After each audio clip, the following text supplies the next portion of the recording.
रमज़ान के दिन थे।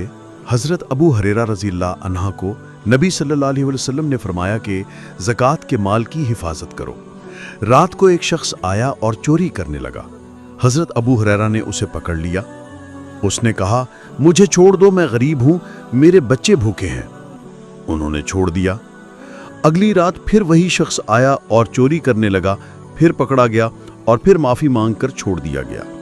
तीसरी रात वो दोबारा आया।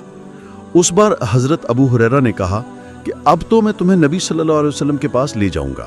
वो बोला, अगर तुम मुझे छोड़ दो तो मैं तुम्हें एक ऐसी चीज़ सिखाऊंगा जिससे अल्लाह तुम्हें हमेशा बचाएगा। अबू हुरैरा ने पूछा, क्या है वो?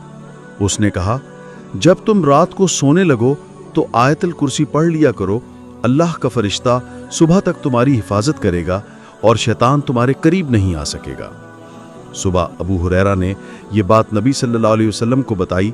आप सल्लल्लाहु अलैहि वसल्लम ने फरमाया कि ये झूठा है, मगर इस बार इसने सच कहा। और वो शख्स दरअसल इब्लीस यानी शैतान था। आइए साथ चलें, नेकी और रोशनी को फैलाने के लिए सब्सक्राइब करें और दूसरों तक ये पैगाम ज़रूर पहुंचाएं।